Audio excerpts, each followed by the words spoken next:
I beg the indulgence of this honorable court to start this with a recess. The reason this is necessary, Your Honor, is because yesterday, when prosecution asked for a recess with the permission or consent of the counsel for the respondent, we started to identify and cross-check the 845 acknowledgement receipts. Unfortunately, time ran out, and our assisting counsels only were able to show half of it, Your Honors. Although this court will recall that under Rule 130, Section 3, in coordination with Section 7, we were able to mark a tabulation or a summary prepared personally by this witness, Your Honor, to preempt any possible objection of the respondents and any manifestation that they were not allowed to compare the copies of our exhibits and their own exhibits as regards the rest of the acknowledgement receipts, Your Honor, unless they will stipulate that there is no need, Your Honor, then it becomes necessary for a brief recess, Your Honor. Counsel, for what purpose is the recess? Your Honor, please, yesterday, when we resumed hearing yesterday, Your Honor, and we were going over these 3 boxes and several folders, Your Honor, it had to abruptly stop because we had resumed session.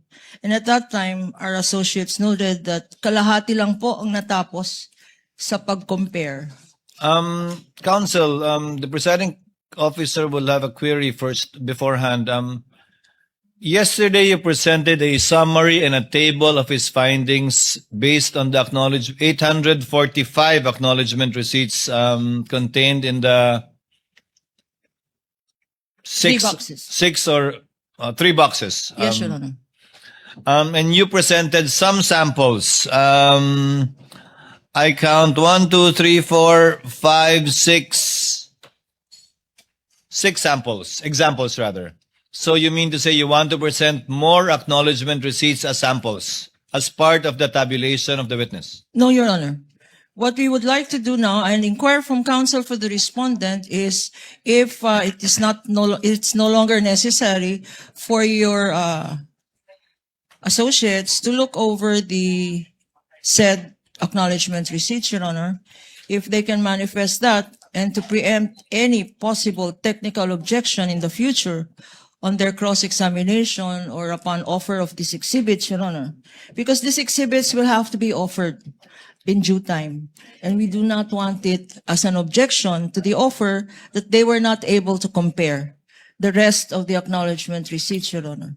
Now, to preempt that, if counsel is willing to forego with that potential objection, Your Honor, we're ready to proceed. You're talking of only the acknowledgement receipts for the period covering December 21 to December 31, 2022. Yes, Is Your that Honor. what you're referring to? I think I know what counsel for respondent will already say, but yes, counsel for respondent, what is your comment on the manifestation of the counsel for the panel of prosecutors? Your Honor, we haven't stipulated on anything, so I don't see why there's a need to compare, actually. We haven't stipulated on anything. Actually, Attorney Kapunan, counsel for the respondent already said yesterday that just subject to cross insofar as the non-stipulated matters is concerned. That's correct. The counsel for respondent stipulated on everything you asked for in your list of documents except for that. Except for the acknowledgement receipts for the period covering December 21 to 31, 2022. My understanding, counsel, is that you will be presenting samples from the tabulation or summary of the witness. And as I said, you presented already 6. You may proceed to present samples or examples under each category of his table without prejudice, however many they may be, subject to your call and discretion, given the refusal to stipulate by the counsel for respondent, which is, of course, they would be well within their rights not to do so, given their own legal theory of the case. We submit, Your Honor.